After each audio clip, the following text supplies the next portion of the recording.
Bonjour, l'équipe de la section multimédia se trouve aujourd'hui dans la commune d'Étapie, et plus précisément à l'Ers Nord.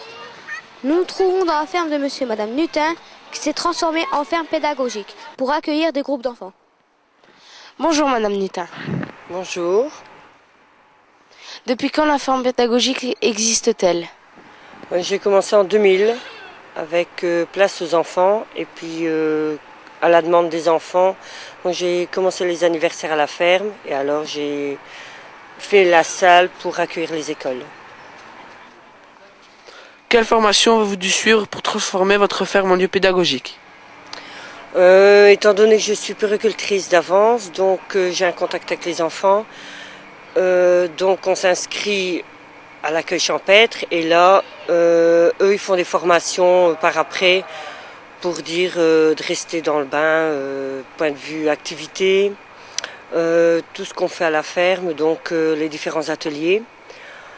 Et on a on peut pas appeler ça une formation, mais une réunion par trimestre, soit au centre à Jean-Blou ou alors en ferme pédagogique décentralisée. Vous organisez des anniversaires, mais aussi des stages pendant les vacances. Comment cela se passe-t-il? Pour les stages pendant les vacances, normalement il y a une semaine à Noël, une semaine à Pâques, 15 jours pendant les grandes vacances. Et les stages, c'est de 9h à 16h. L'enfant prend son pique-nique. Les collations, c'est à partir des produits de la ferme.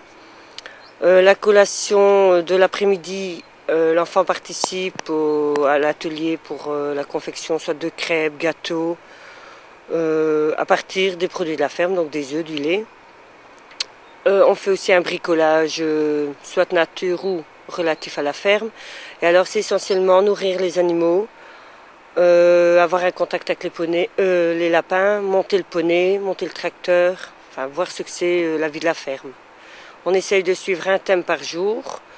Comme ça, pour la collation, si on fait le thème de la vache, on peut faire un milkshake pour la collation de l'après-midi, un bricolage sur les vaches, et ainsi de suite. Pour les anniversaires, là ça se déroule le mercredi et le samedi, de 14h30 à 17h. Et là, on fait l'accueil ici, donc souvent c'est des groupes de 10-12 enfants. Les enfants arrivent avec leurs cadeaux et quand tout le monde est là, le petit qui a son anniversaire ouvre ses cadeaux, puis on met dans un petit coin. Et on va nourrir les animaux. Et la même chose, avoir un contact avec les lapins, monter le poney. On fait un goûter crêpes, donc l'enfant il a l'occasion de souffler ses bougies. Et après on repart dans les hangars ou nourrir les autres animaux. Quels animaux les enfants peuvent découvrir chez vous? Les vaches, mais c'est un élevage blanc-bleu, donc c'est des vaches viandeuses, donc les veaux sont au pis, donc on n'en fait pas le chemin du lait. Il y a le taureau qui est dans la même étable. Ensuite, il y a la basse-cour, donc il y a les chèvres, moutons, les oies, les canards, poules, coqs. En période, j'ai des poussins, des canetons, des dindes aussi, ça c'est par lot.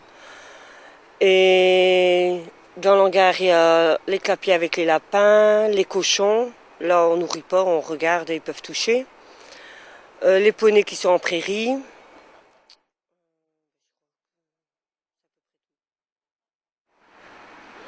Quels animaux les enfants préfèrent-ils? Plus spécialement les poneys, parce qu'ils peuvent le monter, avoir un contact avec eux.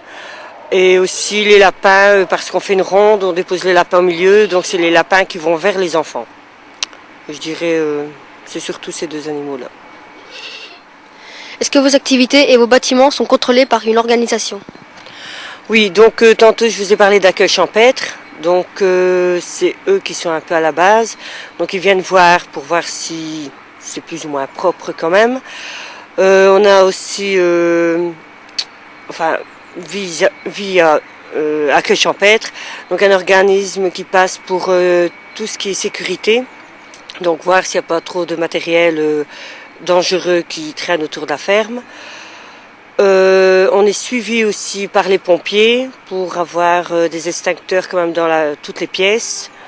quand on fait des préparations culinaires, c'est la même chose. On doit avoir la couverture anti-feu. Et alors, quand on a des réunions sur Jean Blou, c'est essentiellement aussi pour reparler de la sécurité et un petit peu tout ce qu'il y a qui est autour de la ferme, quoi. Les accidents qu'on peut prévenir surtout, et notamment avec les enfants.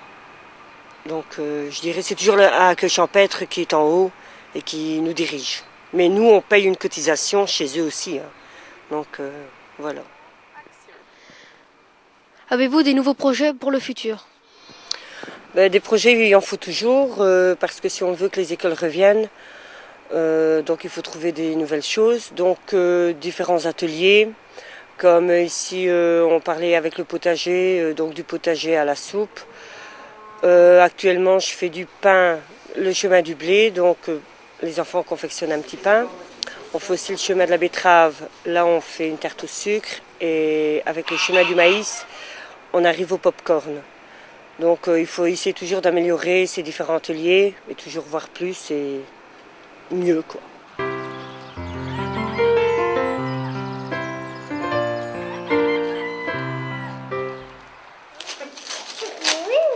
Les crocodiles, quand ils vont avoir un cadeau. Wow, Rémi. Il a respecté avec les animaux. Qu'est-ce qu'on ne peut pas faire? Je ne veux pas leur donner de coups de pied. Ouais. On ne peut pas frapper. On ne peut pas crier. Non plus taper. Non. On ne fait pas trop de bruit. On ne crie pas, on ne court pas. Parce qu'autrement, si on était prêts...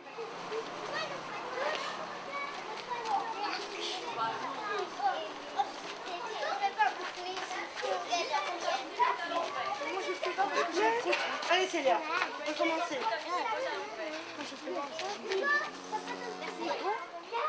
Vas-y, donne à manger.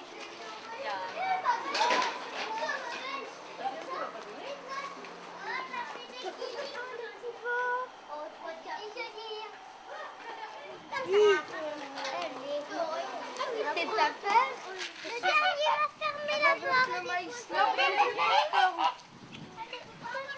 la porte.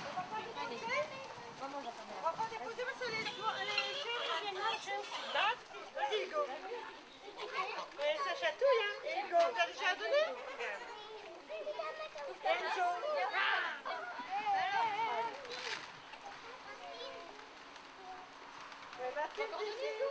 Regarde, mets ta main, mets ta main.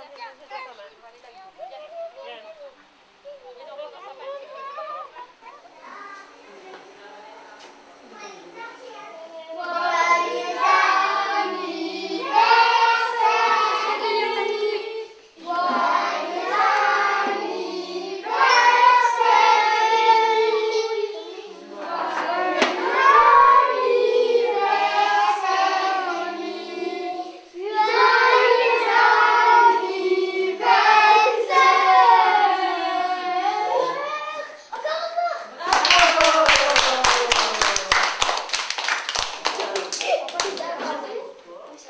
Merci de nous avoir reçus et de nous avoir expliqué vos activités. Nous vous souhaitons encore beaucoup de réussite dans votre entreprise.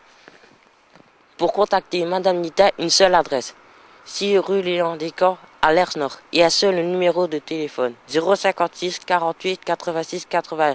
À bientôt pour un autre reportage avec la section multimédia de l'ICET de Dautigny.